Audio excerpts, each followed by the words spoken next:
ആദരവായ ഹബീബായ റസൂലുള്ളാഹി സ്വല്ലല്ലാഹു അലൈഹി വസല്ലമ തങ്ങൾ കടന്നു വരുന്നതിന് മുമ്പുള്ള യസ്രിബും തങ്ങൾ കടന്നു വന്നതിന് ശേഷമുള്ള മദീനയിലേക്കൊന്ന് കണ്ണോടിച്ച് നോക്കിയാൽ നമുക്ക് ചരിത്രത്തിൽ വായിച്ചെടുക്കാൻ കഴിയും. വിശുദ്ധമായ ഖുർആൻ അല്ലാഹുവിന്റെ ഹബീബ് സ്വല്ലല്ലാഹു അലൈഹി വസല്ലമ തങ്ങളുടെ നിയോഗത്തിലൂടെ ആ മനുഷ്യരെ സംസ്കരിച്ചെടുക്കുന്നതിന് വേണ്ടി അല്ലാഹു നൽകിയ വിശുദ്ധ ഗ്രന്ഥമാണല്ലോ വിശുദ്ധമായ ഖുർആൻ.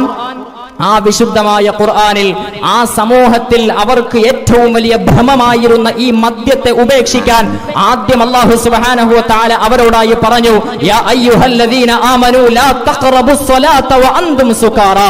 ഓ വിശ്വാസികളെ, നിങ്ങൾ മദ്യലഹരിയിൽ നിങ്ങൾ നമസ്കാരത്തിലേക്ക് വരരുത് എന്ന് ആദ്യം അവരോട് പറഞ്ഞു. മദ്യലഹരിയിൽ നിങ്ങൾ നമസ്കാരത്തിലേക്ക് വരരുത്. അത് കേട്ട് കുറച്ചാളുകൾ അവരതിൽ നിന്ന് പിന്മാറി. എന്നാൽ വീണ്ടും അല്ലാഹു സുബ്ഹാനഹു വ തആല ആയത്തിറക്കി. ഈ കള്ള് എന്ന് പറയുന്നത് യസ്അലൂനക അനിൽ ഖംർ ഖുൽ ഫീഹിമാ ഇസ്മുൻ കബീറുൻ വ മനാഫിഉ ലിന്നാസ്. നബിയെ, കള്ളിനെ കുറിച്ച്, ലഹരിയെ കുറിച്ച് അവർ നിങ്ങളോട് ചോദ്യം ഉന്നയിക്കുമ്പോൾ തങ്ങൾ അവർക്ക് പറഞ്ഞു കൊടുക്കണം, ഈ കള്ള്, ലഹരി എന്ന് പറയുന്നത് അതിൽ ഒരു അല്പം മാത്രം ഉപകാരവും വളരെ കൂടുതൽ ഉപദ്രവമുള്ള സംഗതിയാണ് അത് എന്ന് ബോധ്യപ്പെടുത്തി കൊടുക്കണമെന്ന് പറഞ്ഞു. മൂന്നാമത് വീണ്ടും അല്ലാഹു സുബ്ഹാനഹു വ തആല ആയത്തിറക്കുന്നു, യാ അയ്യുഹല്ലദീന ആമനൂ ഇന്നമൽ ഖംറു വൽ മൈസിറു വൽ അൻസാബു വൽ അസ്ലാമു റിജ്സും മിൻ അമലി ശൈത്താൻ ഫജ്തനിബൂ ലഅല്ലകും തുഫ്ലിഹൂൻ.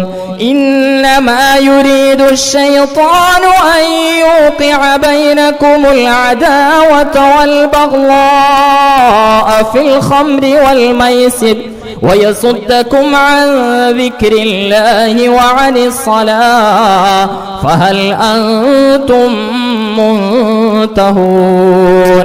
വിശുദ്ധമായ ഖുർആനിലൂടെ അല്ലാഹു സുബ്ഹാനഹു വ തആല വിശ്വാസി സമൂഹത്തെ വിളിച്ചിട്ട് അവരോട് അല്ലാഹു പറയുകയാണ്, ഓ വിശ്വാസികളെ, ഈ ലഹരി എന്ന് പറയുന്ന സാധനം അത് പൈശാചികതയാണ്, അത് നിങ്ങൾ ഉപേക്ഷിക്കണേ.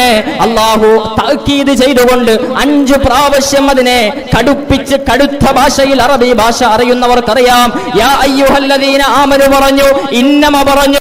വീണ്ടും അല്ലാഹു സുബ്ഹാനഹു വ തആല പറയുന്നു, ഫജ്തനിബൂ, നിങ്ങൾ അത് ഉപേക്ഷിക്കണേ എന്ന് അല്ലാഹു പറയുന്നു.